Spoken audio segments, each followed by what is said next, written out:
After the race to the moon, the United States charts a new future with a new spacecraft. And a robotic mission to Jupiter struggles to get off the ground. We started tearing this thing apart and really began to find the warts on it. Meanwhile, another spacecraft attempts to complete the first reconnaissance of the outer planets. The initial calculation showed that we were going to be in great danger of getting really fuzzy pictures if we didn't do something to the spacecraft. ISS wide-angle electronics replacement heater is off. Iris replacement heater is off. And at close encounter, we would all be holding our breaths. You can't believe how exciting that was.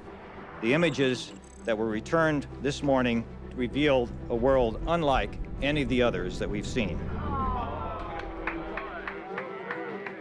Yet, even in the midst of triumph, the future of planetary exploration seems in doubt. I'm kind of having a hard time reconciling all this to know what the next generation is going to be doing in space. The footsteps of Voyager, JPL and the beginnings of the space age. Next.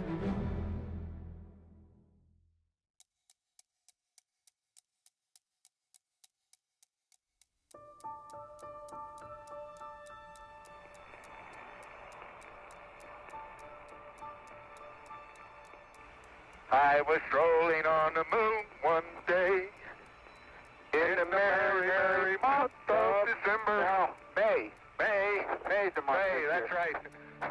In December of 1972, Apollo 17 astronauts Harrison Schmitt and Gene Cernan took the last steps on the moon. Okay, Bob. Let me tell you, Bob, this flag is a beautiful picture. That's beautiful. This has got to be one of the most proud moments of my life, I guarantee you. NASA had hoped for more missions, but the race against the Soviet Union to be the first to the moon had been won. America's priorities were turning elsewhere. This is Gene, and I'm on the surface. And as I take man's last step from the surface, I'd like to just let what I believe history will record, that America's challenge of today has forged man's destiny of tomorrow. Godspeed the crew of Apollo 17.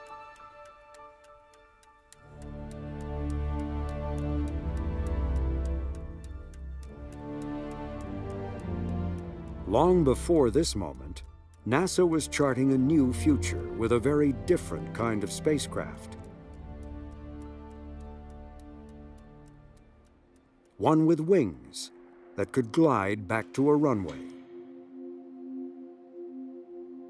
The shuttle, as it came to be known, could be reused over and over again to ferry astronauts and cargo into space. Early designs envisioned an enormous rocket flown by pilots that would launch the shuttle into orbit. This extraordinary concept was as unaffordable as it was unrealistic. The final design was severely scaled back. What did not change were expectations. Proponents promised that with this winged orbiter, access to space would become routine commutes. The shuttle was to be cheaper and safer. But to make the economic model work meant abandoning expendable rockets. The shuttle's manifest was to carry all cargo for NASA, commercial companies, and even defense and intelligence agencies. But the shuttle's reach went only as far as low Earth orbit, and that was not good news for exploring the solar system. This was threatening the whole planetary program. But in this monopoly craze, NASA said, no, you can't just buy regular launch vehicles that were available. We're going to liquidate those. We're going to force them to close. Bruce Murray was often out of step with NASA, but he viewed the policy of a shuttle monopoly as a threat to the entire space agency. And so there were two issues. One was my programmatic view that this was a crazy thing to do and it would, by the way, kill the planetary program, which it did for a decade. But more generally, it would destroy the agency. So the agency that had been able to do extraordinary things like Apollo was going to consciously transform itself to running a space transportation system because it had gained a monopoly. This was dreadfully wrong on both grounds.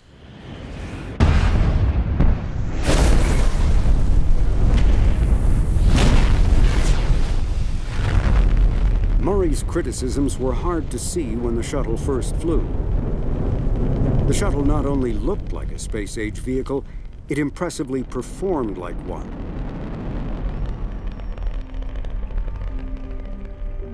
And Murray's opinions did nothing to discourage an enterprising group of JPLers from trying to hitch a ride on the shuttle. The team's leader was Charles Elachi, and he pitched a series of radar science experiments. And basically the configuration of it at launch, it will be configured in this arrangement. Once we get in orbit, then the antenna panels will be opened, which will take about 1 minute operation to open the antennas. NASA said yes to the proposal, and the second flight carried on board the Shuttle Imaging Radar A, the first in a series of radar payloads. Okay, Sally, we've got the arm secured right now. We're just getting ready to activate the survey. We've got the power on and we're getting ready to turn it on. Okay, sounds good. The radar experiments demonstrated how the shuttle could be used to better understand our own planet. But for spacecraft destined beyond Earth orbit, the shuttle's limitations would be crippling.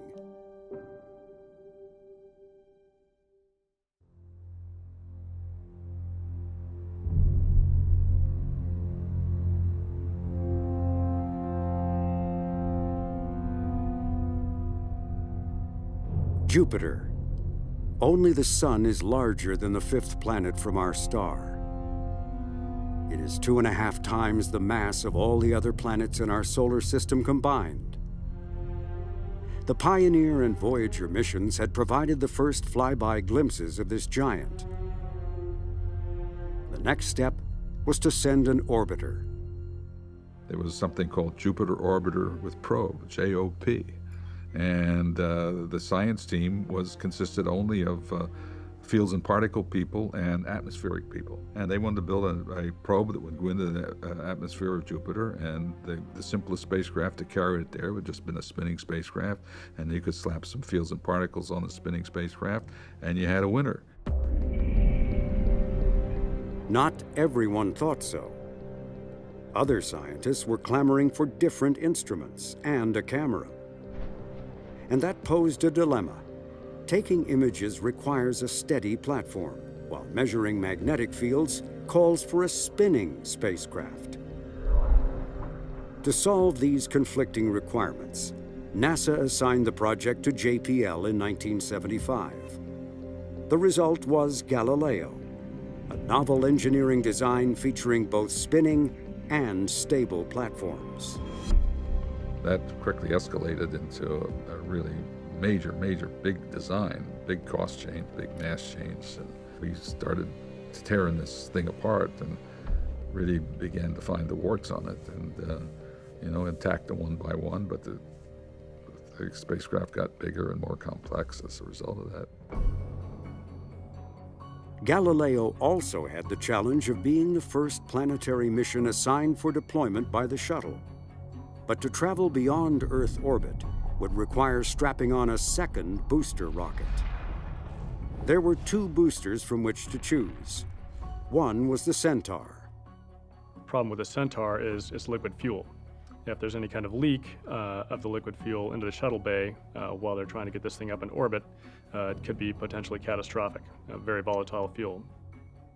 The Centaur was seen as a dangerous risk, and NASA ruled out its use. They were right, it was nuts to do that. It was not safe. So cancel that. And the only other thing we have is a solid fuel rocket called the IUS, which is actually an Air Force rocket developed. And you can use that, but that won't get you to Jupiter. That was because the IUS booster was still on the drawing boards, and it was not powerful enough. To use this booster also required a gravity assist around Mars. The launch date slipped a year, resulting in the first in a long list of budget increases. Then it was realized that Galileo was heavier than the shuttle could safely lift. More powerful engines had to be built. NASA next directed JPL to explore dividing the mission in two, launching the spacecraft and the probe on separate shuttle missions. That plan was scrapped too. Galileo was again delayed. They're just kind of back and forth, and every time the JPL engineers are kind of back to the drawing board, accommodating, different payload specifications, different trajectories they can accomplish. Every time they have to redesign the mission, and it's just a major headache here. Galileo also became a political lightning rod. And now engineering decisions were being debated on the floor of the House. Earlier this year, we passed a NASA authorization bill overwhelmingly in this House that said that we would go with the IUS. Now, you can vote any way you want to. I have no vested interest. The problem here is that you have a vehicle that will get Galileo into geosynchronous orbit. It may be launched probably a year later, but as compared to the IUS and the kick stage, it will get there a year earlier. The booster dispute finally came to an end when President Ronald Reagan signed a bill in 1982 that, by law, ordered NASA to use the liquid fuel booster. Galileo's launch date was delayed for yet another year, but at least there was now a path forward. Or so it seemed.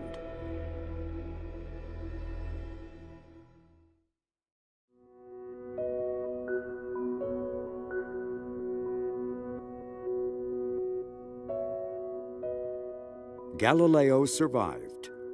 Bruce Murray did not.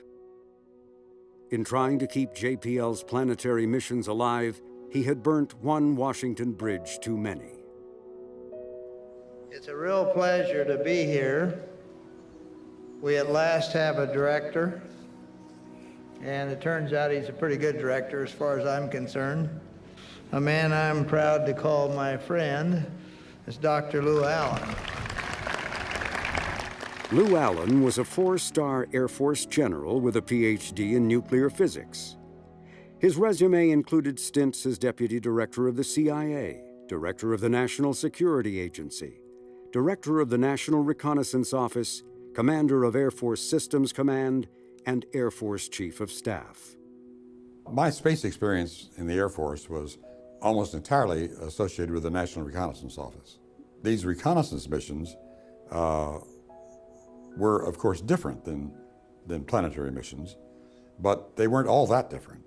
So coming to JPL was not a tremendous shock in the sense that it was a continuation, really, of the kind of work that I'd been doing for many years.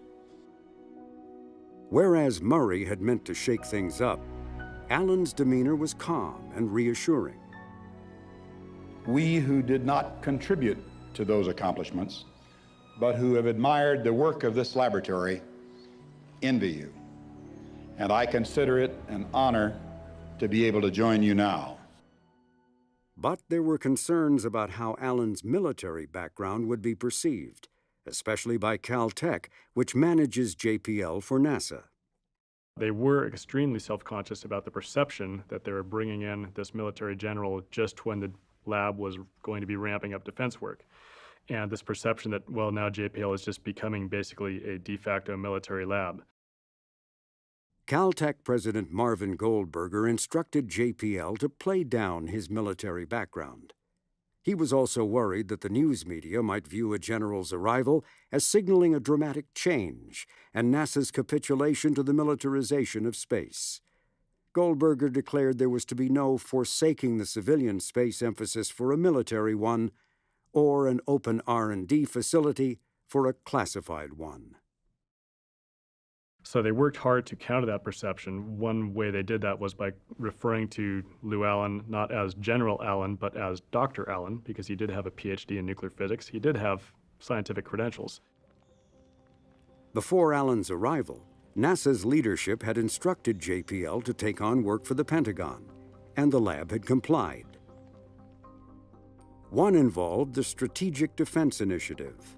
JPL's role was to find ways of tracking the path of incoming missiles that were to be destroyed by lasers. Another project was underway for the Army, an attempt to sort and analyze for commanders fast-moving and complicated events taking place on the battlefield. That situation was so challenging to the Army that in some desperation they turned to JPL because they believed we were good enough and tough enough to make a breakthrough of sorts in this particular area. But Dr. Allen's main interest was now space exploration. And early on, he announced that JPL would be actually reducing military projects to no more than 20% of its workload. And he articulated a policy restricting the type of defense activities the lab would take on and what it would avoid. We should view the defense work in this way, that the JPL role should be early, that we make our contributions on the front edge of technology and phase out then of the programs just as quickly as we can. This policy about military work coincided with a shift in Washington in favor of new planetary missions. Soon, Allen would have the best of worries: more work than the lab knew how to handle. So our problems quickly shifted to the fact that we were outgrowing our facilities. So we tried different techniques for restricting the size of the workforce. None of them worked. The people at JPL who were out seeking the work were far too inventive to be influenced by a broad policy idea that one shouldn't grow. And so we continued to grow. Earth science had been one growth area. Another was astronomy. The lab had played a vital role in the first infrared space telescope mission. And now JPL was busy building the workhorse camera for the much-anticipated Hubble Space Telescope. A radar mission to Venus was underway. So was an orbiter to circle Mars. There was even good news about Galileo. It was being packed up and shipped by truck convoy across the country to Florida. The spacecraft's next scheduled stop was the launch pad. Then it would finally be on its way to Jupiter. But as Galileo made its way to the Cape, another spacecraft already far beyond Jupiter was about to make history.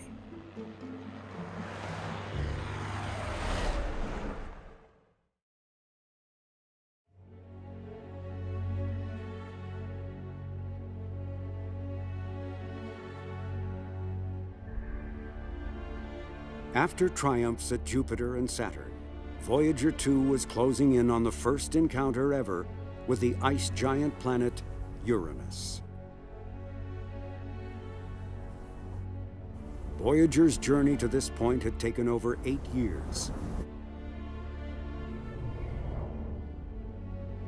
And the wear and tear of 1 billion miles was beginning to show.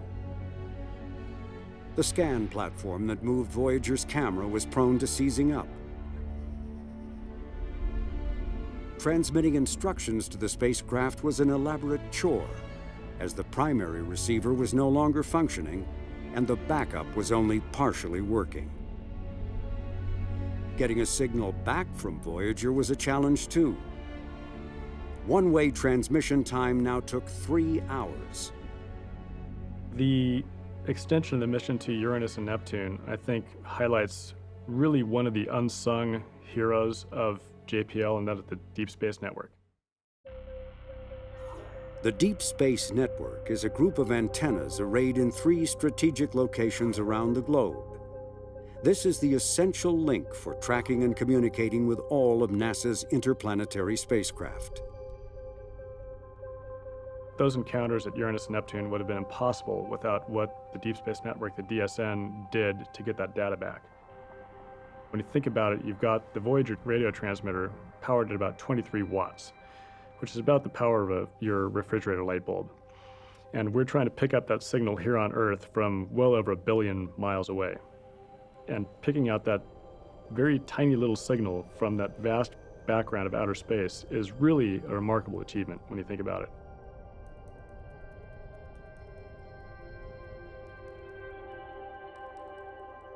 Plotting Voyager's encounter was another challenge. That was because compared to the rest of the planets, Uranus is flipped on its side, caused perhaps by a gigantic collision long ago. Uranus was a real planning challenge, and the reason why is, one, we only get one shot, and two, Uranus is kind of turned up on its edge. And we're now, instead of seeing the moons in kind of a plane where you can fly through this plane and get one after the other, we're looking at a bullseye. That meant that the flyby of Uranus and its moons and rings would occur nearly simultaneously. Coping with so much to see in such a short period of time would make this the most intense of all the Voyager encounters. You're given this pulse of data no one's ever seen, and you get it all at once. You get high resolution, comes up very, very quickly because these moons are small and you're flying by it at large velocity. So in a blink of an eye, basically you go from a very low resolution image to in your face, high resolution, and then gone again. You're going to go by every satellite in the same hour. It presented kind of a extreme version of the scientific competition between different targets. Everybody wanted to look in different directions. As he had done at Jupiter and Saturn, project scientist Ed Stone listened to the arguments, sought consensus, and then made decisions. I would take a poll, but it was not literally a vote in the sense, because I didn't feel that the science should be decided by vote. It really had to be decided on its value. And that had to be something that ultimately the group understood. In some cases, I had to make a decision where, in fact, it was really weighing two different objectives, and it was a judgment call. The biggest worry was whether anything could be seen at all. Anyone who has ever used a camera knows that taking a picture in focus requires a steady hand and ample light. Voyager was moving at over 30,000 miles per hour, and sunlight at Uranus is 400 times fainter than at Earth. One half of Uranus, in fact, was not even in sunlight. The initial calculation showed that we were going to be in great danger of getting really fuzzy pictures of practically everything if we didn't do something. And so we actually did some re-engineering on the spacecraft with the help of the engineering teams. Last meeting rate started at 0620 and ended at 0623. We called it our anti-smear campaign. We basically improved our camera platform in flight by remotely changing how we operated it. Scientists could also thank the navigators for their astounding precision. Voyager would arrive just a single minute off the predicted schedule, a schedule calculated 5 years before. Now came the mad rush to squeeze close to 100 measurements into just a few hours. Off. Iris flash-off heater is off. There are no temperatures in the alarm. All items are as expected. Temperature is goldfish at 32.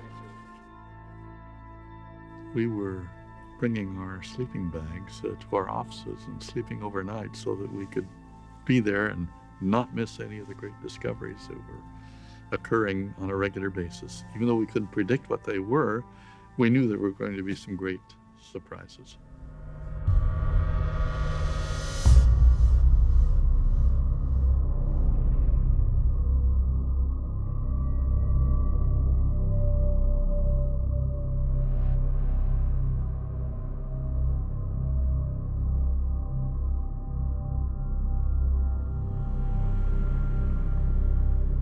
The initial surprise, though, was the lack of a surprise.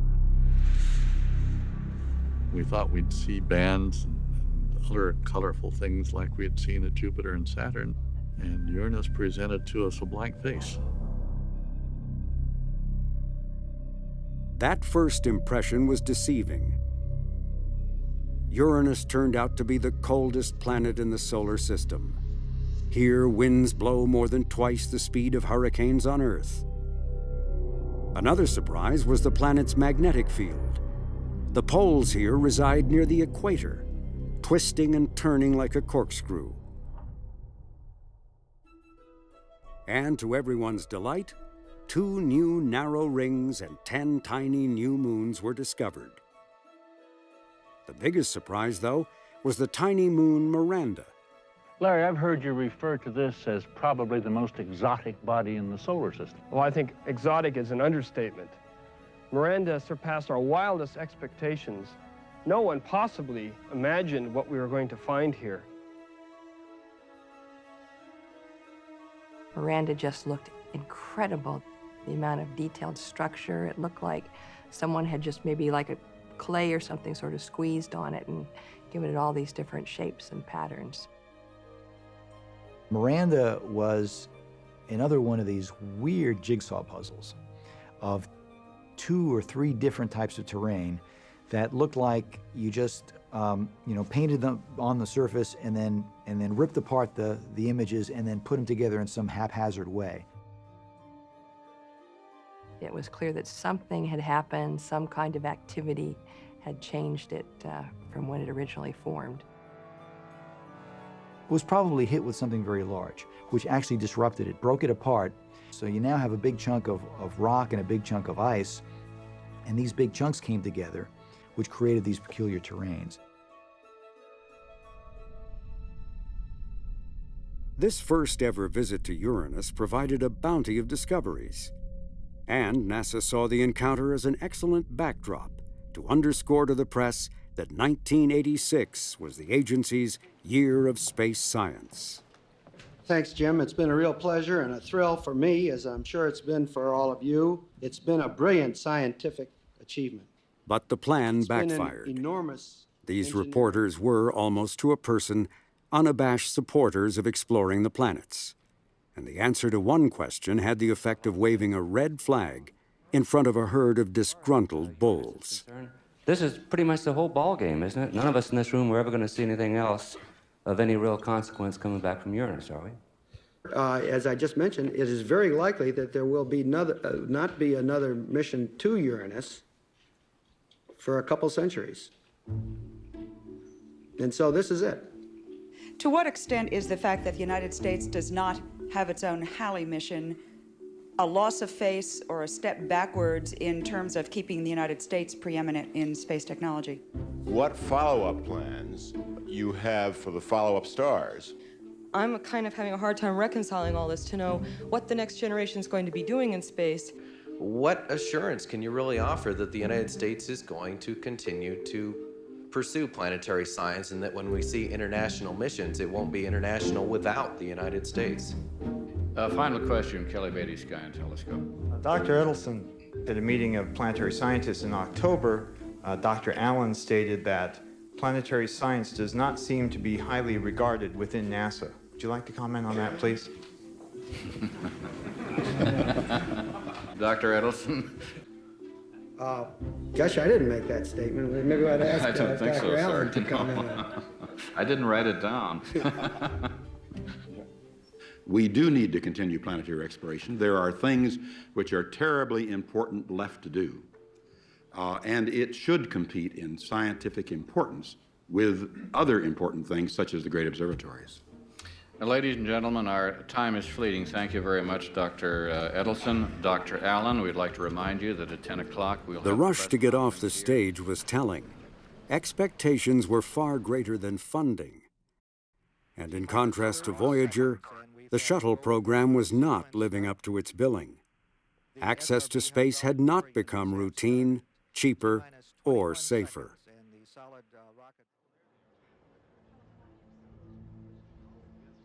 Two days after the Voyager press conference, scientists at JPL paused to watch the launch of the next shuttle flight.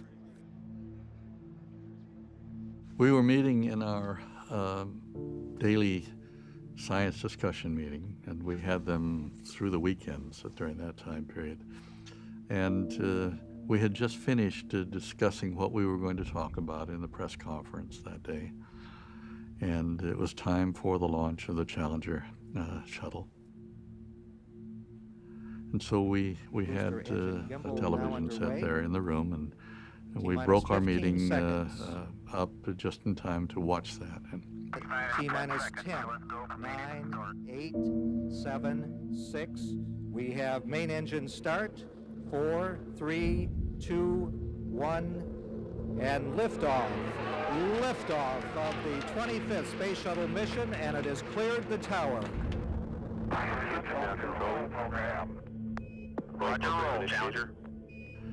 And we were pleased that it got off the ground, and then suddenly we saw this bright flash and trails of material going in different directions. And it slowly dawned on us that the Challenger had actually blown apart. Flight controllers here looking very carefully at the situation. Obviously a major malfunction. It was a tremendous shock. We have no downlink. We had 2 TV monitors up, one that was streaming the pictures of Uranus coming back, and the second with the repeats of the explosions of the Challenger. So hard to watch those. Success versus tremendous success with Voyager versus the heartbreak of what happened with Challenger.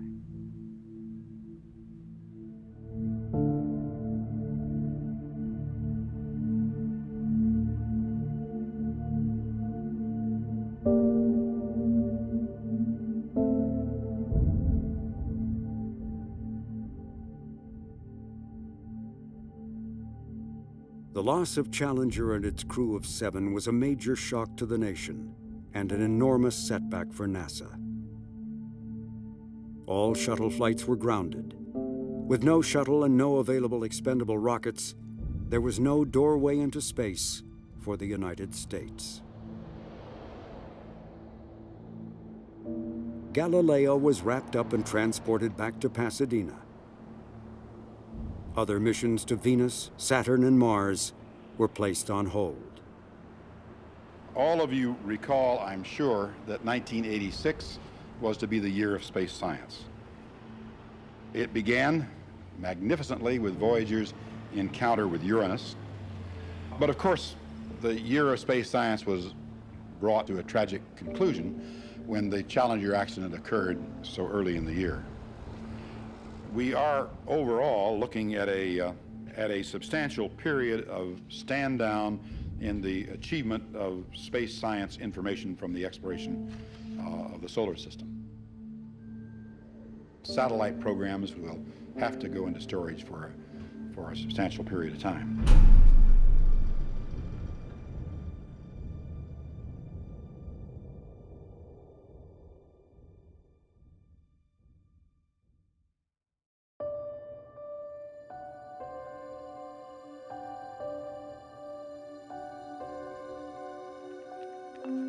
As NASA's shuttle program worked to recover from the loss of Challenger, Voyager 2 continued on its journey and final planetary encounter. 3, 2, 1. Just about 1 million miles left to travel for the robot Voyager spacecraft to the last planet in the solar system, its close approach to Neptune. Scientists are eagerly awaiting the close-up pictures of Neptune and its moon Triton, and project scientist Ed Stone says they'll be looking for more moons, too.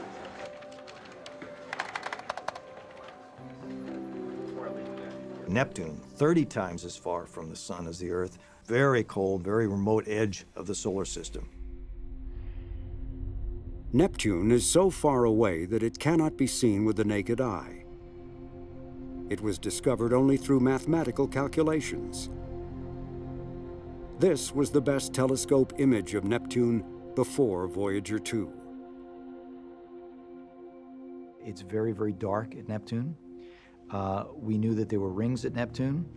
The rings themselves were half the brightness of soot, seen against a jet black background with sunlight which is 1,000 times dimmer than it is on Earth. So you've got everything going against you. Once again, Voyager had to be retooled by remote control to have any hope of getting back usable images. If the spacecraft is doing what it normally does, which is to slowly weave, bob around, it rotates around like this, you know, you're just going to smear everything.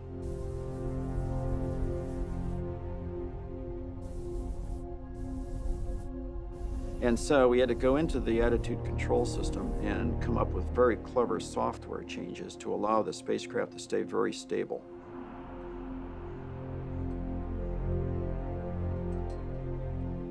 More advances in data compression were needed. A global array of antennas had to be lashed together, and Voyager itself was requiring attention. The spacecraft has encountered its problems. It's deaf in one ear, essentially, one of the receivers. It's tone deaf in the other ear. It's got an arthritic scan platform. It's hung up on us several times. It's got memory lapses. It's got other, you know, the kinds of things you can associate with degradation, with age. But nevertheless, it's got a personality, and it's also got a brain. And that brain had already noted a massive swirling storm, previously unknown moons and ring arcs. These were early signs that Neptune would not be a bland world. It was a kind of an amazing encounter. I'm still not exactly sure why it happened, but it was a huge public affairs success. With each encounter, Voyager became better known, and scientists and engineers were more media savvy. Some were even doubling up as news anchors. We go to the opening, yep. We come to you, right. We say a few words, we say let's have examples of star occultation. The Neptune encounter, I got to be the host of a PBS show called Neptune All Night. It was 4 hours of sitting there in front of a TV monitor for people who wanted to stay up all night for the encounter. 3, 2, 1, roll the opening. Opening rolling. Another anchor was a young engineer named Suzanne Dodd. With us this morning, we have Dr. Jay Holberg. I just He got is a asked. I member think of the ultraviolet JPL was looking for a young female engineer who knew something about the Voyager project and what Voyager was going to do. Dodd joined the Voyager team right out of college. She had moved up the ranks and was now responsible for the commands that would have Voyager executing a daredevil flyby of Neptune. And I thought, okay, my career's kind of riding on this one because I built the closest approach sequence, and if it goes wrong, it's my, you know, it could be my fault.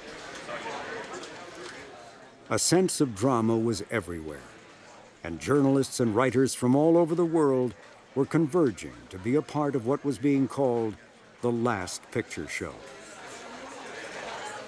It was like a reunion. I mean, they came out here and they melded with the scientists. The scientists had a great time. They got a lot of good press coverage. It was a festival. And at times, a feeding frenzy. No one knew that better than a Dutch-born, sleep-deprived JPLer named Yuri Vanderwood.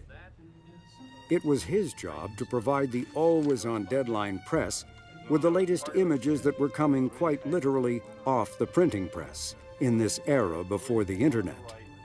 In those days, as soon as they saw you come in with the boxes with photographs, everybody had a deadline. And it was exactly 15 seconds from the moment they saw you. Okay, just before you leave here, come by and I will get you a bunch of photographs to take home. All right? Thank you. Fantastic. Then I had to turn around, go to the photo lab, and see what was coming in, as far as data is concerned, see how it was processed, then have 600 to 800 of those individual photographs printed of each, stacks of photographs that high. That had to happen through the night. But I had to stay there to get captions written and printed and glued on the back of each of the prints. 3 weeks I saw no bed.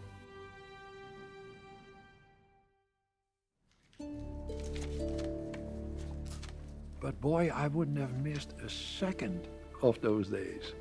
There is no way you can describe, or I cannot, the feeling when you look at a planet for the first time in the history of our species. Nobody else has seen it.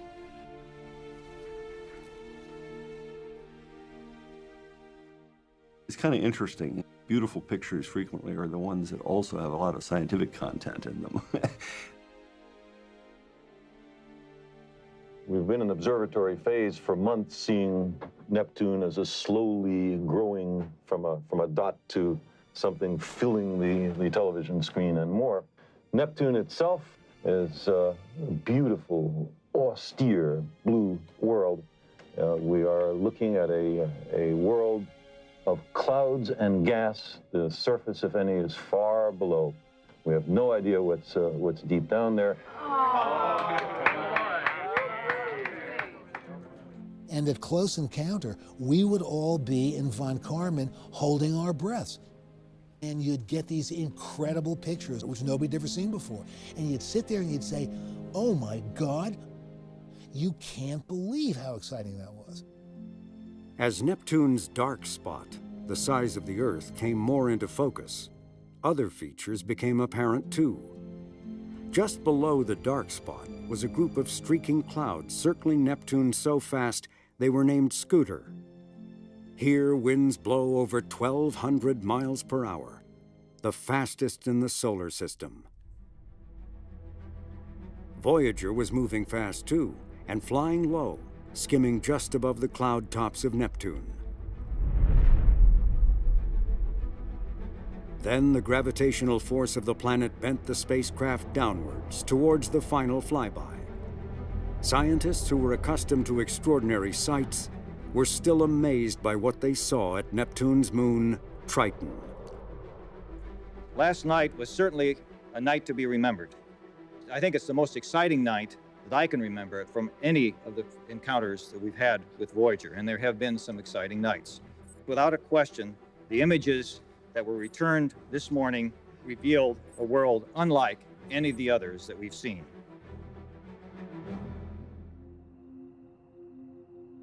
It seemed like a lot of these flybys often happened in the middle of the night or early morning hours, and that it seemed like that. And Triton was one of those.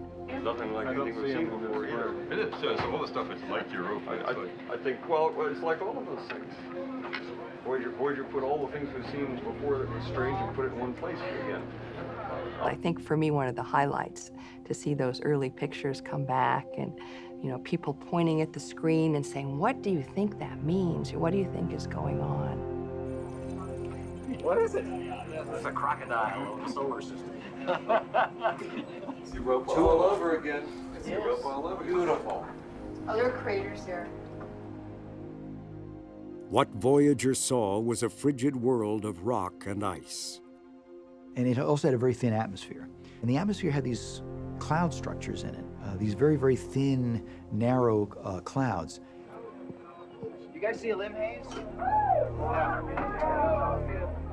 I think that's a wind streak. Oh, they're wind streaks, no question How about can you have a wind streak with such a tenuous atmosphere? You get the winds to Global blow. migrations, you had to blow very hard. You get the winds to blow fast enough. Yeah, but you calculate how fast it's got to blow in a several millibar atmosphere. Obviously, it knows how fast to blow because it's certainly streaking that material out.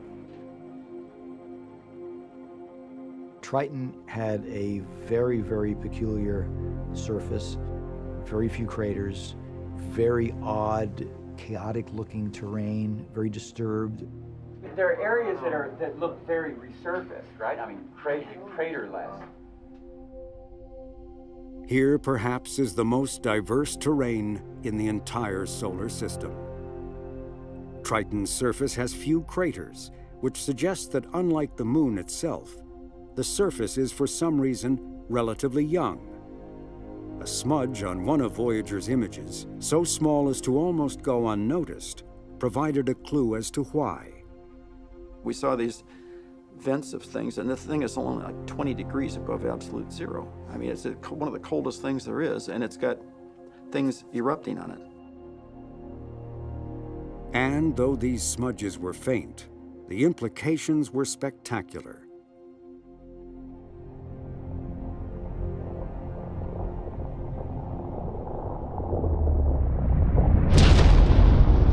These were erupting geysers, shooting out material miles into space.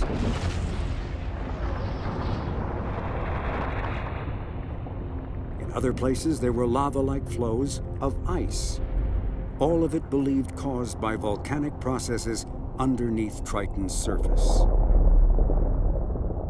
A world at the very, very edge of the solar system, frozen, we thought would be completely geologically dead, and it turns out to be geologically active. That was a great surprise.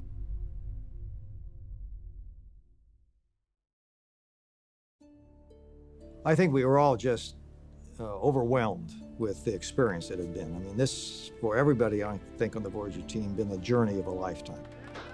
There's no doubt that the wealth of discovery from this mission had never been matched by any other mission. Voyager discovered the diversity of the solar system, which really told us that the solar system is alive. The objects in the solar system have evolved and are continuing to evolve.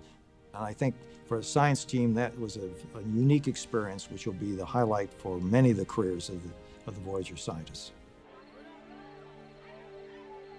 I think we should have a show of hands. Who's here from that 1972 imaging team? I think it was very sad for some of the people on the project who had been there for all 4 encounters and really had their whole life revolve around these 4 encounters. You know, they had their children in between encounters, and you could watch your family grow by the different years. Okay, here's the Kennedy. We couldn't have done it without her. So not only are you sort of done with the science aspect of the mission, but you're really losing your friends and your family as they go out and start working on other projects. If I really think about what's happened in the last few days, it's intellectually perhaps one of the most stimulating times of my life. Emotionally, it's one of the saddest. I've been here for the last 10 years. I've worked on this mission and always anticipated one encounter after the next, realizing they'd be fantastic, realizing that there'd be things totally unexpected. And it's over. We've done it. We've finished the first reconnaissance of the entire solar system. We've rewritten the textbooks. What do you do next?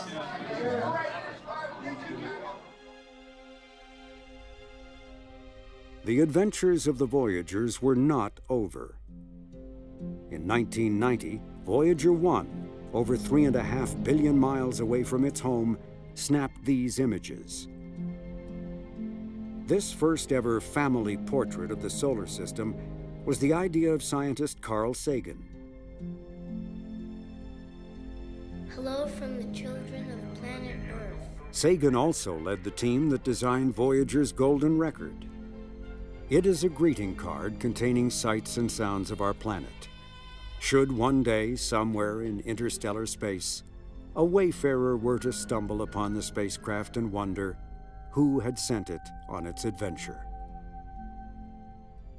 A member of the record team, and later Sagan's wife, was Andrew Ann. Together they wrote this excerpted passage about our pale blue dot.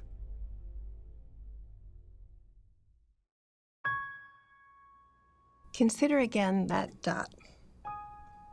That's home. That's us. On it, everyone you love, everyone you know, everyone you ever heard of, every human being who ever was, lived out their lives. Our planet is a lonely speck in the great enveloping cosmic dark. In our obscurity, in all this vastness, there is no hint that help will come from elsewhere to save us from ourselves. For the moment, the Earth is where we make our stand. It underscores our responsibility to deal more kindly with one another and to preserve and cherish the pale blue dot, the only home we've ever known.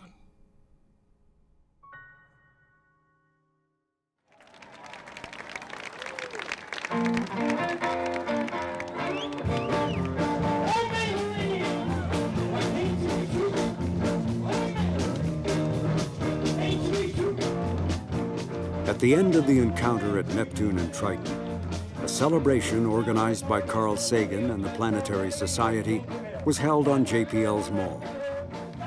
The evening featured a surprise appearance by rock and roll great Chuck Berry. It was a fitting choice, as Berry's music was now sailing outward toward the stars aboard Voyager's golden record. That was only one of many reasons to celebrate.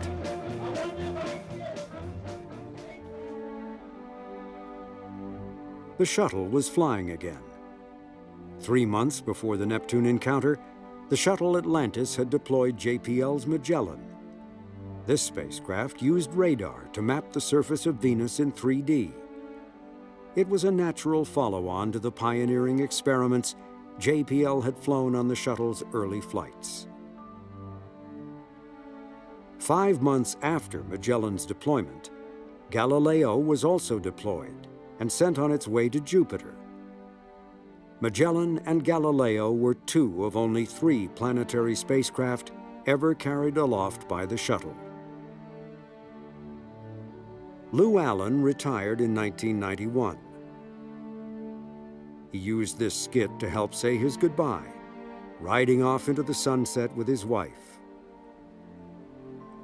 Allen died in 2010. Ed Stone became the new sheriff in town. Even while serving as JPL's director for a decade, he continued on as Voyager's chief scientist. In 2013, Stone, still the only chief scientist Voyager has ever had, announced that Voyager 1 had reached interstellar space, the region between the stars. This historic event happened during the watch of Voyager's 10th project manager, Suzanne Dodd. All this was still ahead, but on this evening of the Neptune celebration, before Chuck Berry struck the first note on his guitar, Carl Sagan addressed the assembled crowd with words that are as fitting today as they were in 1989. Every human culture has rites of passage. They mark the transition from one stage of life to another. We are gathered here to celebrate Voyager's rite of passage.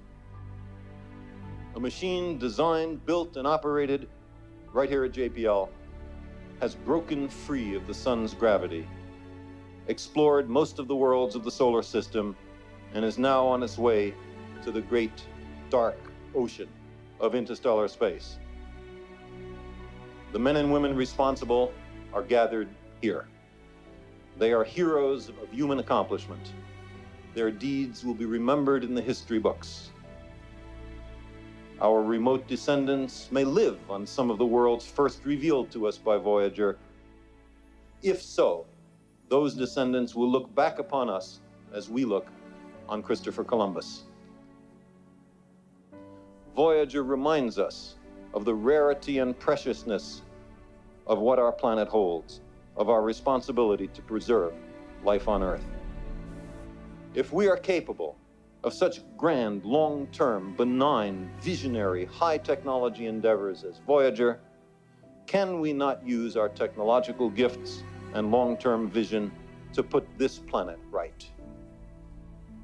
To take care of one another, to cherish the Earth, and bravely to venture forth in the footsteps of Voyager to the planets and the stars.